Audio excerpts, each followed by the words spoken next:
الله وبركاته.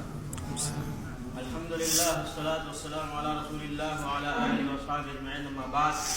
اللہ رب العالمین نے آپ لوگوں کو مدینہ خیریت کے ساتھ پہنچا دیا. ہم اس پر آپ کو خوش آمدید کہتے ہیں اور ویلکم کہتے ہیں. سب سے پہلی بات، جو لوگ بھی مدینہ کی زیارت کے لیے آتے ہیں اور رسول اللہ صلی اللہ علیہ وسلم کو سلام کہنے کے لیے جاتے ہیں تو اپنے سامنے ایک پردہ دیکھتے ہیں، اور پردہ دیکھنے کے بعد وہ ہمیشہ سوچتے ہیں کہ آخر یہ پردے کے پیچھے کیا ہے. اس سلسلے میں کچھ معلومات چاہتے ہیں، تو آپ کے سامنے اس کے بارے میں کچھ بتایا جائے گا. اندر کا پورا حصہ دکھایا جائے گا ویڈیو کے ذریعے، اور آپ کو ڈیٹیل بتایا جائے گا کہ اندر کیا ہے. اردو سے بول رہا ہوں، میں بول رہا ہوں. اندر بہت سارے فوٹوز ڈالے ہوئے ہیں، اور لوگ یہ دعویٰ کرتے ہیں کہ رسول اللہ صلی اللہ علیہ وسلم کی قبر کا فوٹو ہے، حالانکہ وہ صحیح نہیں ہے. جیسے یہ فوٹو کے اندر اللہ صلی اللہ علیہ وسلم کے قبر کا فوٹو ہے اندر سے، لیکن یہ صحیح نہیں ہے. اللہ سبحانہ وتعالی قال في القرآن الكريم وَلَقَدْ كَرَّمْنَا بَنِي آدَمَ. اللہ رب العالمین نے قرآن مجید میں بیان فرمایا ہے، جس کا ترجمہ یہ ہے کہ بے شک ہم نے آدم کی اولاد کو عزت دیا ہے. كرمنا الله سبحانه وتعالى بالعقل، بني آدم مسلمين وغير مسلمين بالعقل سبحانه وتعالى. مسلمان ہو یا غیر مسلم، سارے انسانوں کو اللہ نے عزت دیا ہے عقل دے کر. ابن آدم كرمنا الله بالعقل حتى نعرف الحق من الباطل والصحيح من الخطأ. اللہ نے عقل دیا ہے جس عقل کے ذریعے سے ہم صحیح اور غلط میں فرق کرتے ہیں، اور حق اور باطل میں بھی فرق کرتے ہیں. العاقل يسأل سؤال واحد إذا شاهد الصورة.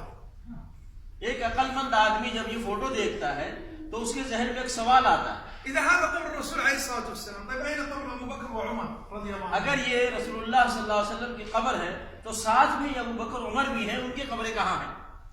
هذا ضريح بتركيا جلال الدين ابن الرومي. حقیقت میں یہ قبر ترکیہ کے اندر ہے، اور جن کی قبر ہے ان کا نام ہے جلال الدین ابن رومی. شوف الصورة الثانية، أنتم دخلتوا للروضة وصليتوا بالروضة، هل داخل الروضة هكذا؟ ایک اور فوٹو دیکھ لیجئے. آپ لوگ ریاض الجنہ گئے ہیں، کیا آپ نے وہاں ممبر کے قریب اس طرح کوئی چیز دیکھا ہے؟ هذه الصورة بين قبر الرسول عليه الصلاة والسلام. اس کے بارے میں بھی لوگ یہ دعویٰ کرتے ہیں کہ رسول اللہ صلی اللہ علیہ وسلم کی قبر ہے. وهذه الصورة تباع ب$30 و $40 قبل اتخاذ الإمام. اور اتنا ہی نہیں، بلکہ لوگ دوسرے ملکوں میں، بہت سارے ملکوں میں اس کو $30 سے $40 میں بیچتے ہیں. كل مقصد بزنس. وہ حقیقت میں ایسی چیزیں دکھا کر کے وہ لوگ پیسہ کمانا چاہتے ہیں، بزنس کرنا چاہتے ہیں. ويأتي هكذا قبر الرسول قبر الرسول قبر الرسول قبر الرسول قبر الرسول قبر الرسول. ایک آدمی فوٹو لے کر کے نبی صلی اللہ علیہ وسلم کی قبر کا یہ جھوٹا جو دعویٰ کرتے ہیں، اس فوٹو کو لے کر کے کھڑا ہو جاتا ہے اور کہتا ہے قبر رسول قبر رسول قبر رسول، یہ دعویٰ کرتا ہے اور اعلان کرتا ہے. ثم يأتي مسكين عاقل هذا غير موجود، اوه قبر الرسول، يأخذ علقه بالمنزل. ثم كل يوم هكذا مثل البوذا والسيق والهندوس، هكذا كل يوم هكذا. اب ایک آدمی اللہ نے عقل دیا ہے اس کو، لیکن وہ عقل نہیں استعمال کرتا ہے.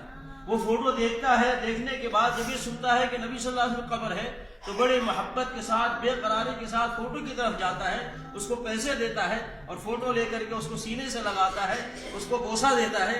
اتنا ہی نہیں بلکہ اس فوٹو کو لے جا کر اپنے گھر کے دیوار پہ لگاتا ہے، اور روزانہ جب صبح کو اٹھتا ہے تو بالکل غیر مسلم کی طرح، ہندو کی طرح، کرسچن کی طرح اس کے سامنے جا کر کے جھکتا ہے. هذا المشكلة. شوف انظر الصورة الثانية، كل المقصد هو البزنس واكل الحرام. شوف یہ فوٹو بھی دیکھ لیجیے آپ. شوف الثاني، انظر شوف. طيب إذا هذا قبر الرسول عليه الصلاة والسلام، أين قبر أبو بكر وعمر رضي الله عنهم؟ اس فوٹو کے بارے میں بھی یہ دعویٰ کرتے ہیں کہ رسول اللہ صلی اللہ علیہ وسلم کی قبر ہے. تو پھر سوال وہی پیدا ہوتا ہے کہ پھر ابو بکر عمر رضی اللہ عنہما کی قبریں کہاں ہیں؟ کوئی ابو بکر عمر کی قبر نہیں دکھاتا، ایک ہی قبر دکھاتا ہے. مشكلة المسلمين خوف ليس من الله، توكل ليس على الله، تعظيم ليس لله، خوف من هذا والتعظيم لهذا والتوكل على هذا. انظر بالصلاة هكذا، شوف أمام الله سبحانه وتعالى، شوف بالصلاة هكذا. الله أكبر.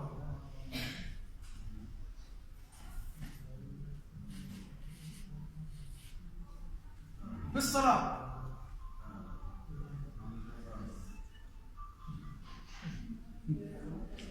بالصلاة أمام الله سبحانه وتعالى، لكن أمام هذا هكذا.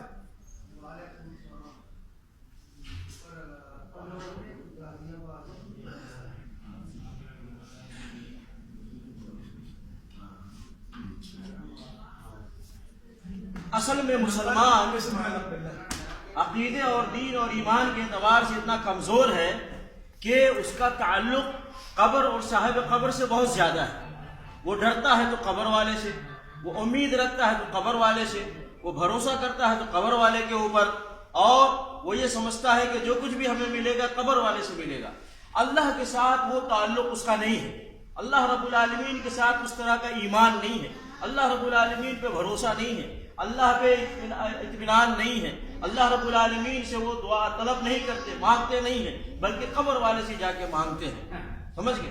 اور یہی وجہ ہے کہ دیکھیے گا آپ بہت سارے نماز پڑھنے والے جب نماز کے لیے کھڑے ہوتے ہیں تو اللہ اکبر کہیں گے، ہاتھ اٹھا کر جب ہاتھ باندھتے ہیں تو نماز میں آپ دیکھیں گے کوئی دائیں دیکھتا ہے، کوئی بائیں دیکھتا ہے، کوئی یہاں کھجلاتا ہے، یہاں کھجلاتا ہے، کوئی ناک میں انگلی کرتا ہے، کوئی کان میں انگلی کرتا ہے، کوئی کپڑے سے ہی کرتا ہے، یعنی مختلف حرکتیں وہ نماز میں کرتا ہے جب وہ اللہ کے سامنے کھڑا ہوتا ہے. لیکن جب دیکھیے گا آپ قبر کے پاس جا کر کے کھڑا ہوتا ہے تو بالکل اطمینان سے، سکون سے، خشوع اور خضوع کے ساتھ، کوئی حرکت نہیں، اور روتا ہے، آنسو بہاتا ہے، ایک دم ایسے جیسے اس کو ڈر ہے کہ اگر میں نے یہاں کوئی حرکت کر دی تو قبر والے مجھے کوئی تکلیف پہنچا دیں گے، کوئی نقصان پہنچا دیں گے. تو اللہ کے ساتھ وہ تعلق نہیں ہے جو قبر والے کے ساتھ تعلق ہے. شوف الآن شو الصورة الثانية. الصورة الثالثة الأخيرة سلطان أحمد في تركيا. شوف ماذا كتب فوق؟ قبر النبي الأعظم. طيب إذا هذا قبر النبي الأعظم،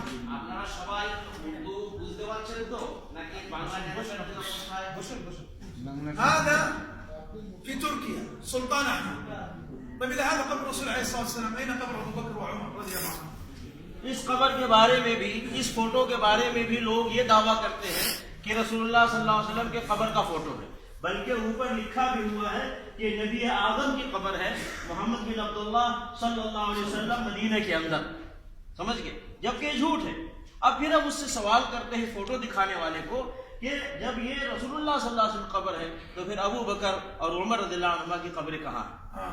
شوف الحقيقة الآن من الداخل. سوف ندخل ونشاهد الحقيقة من الداخل.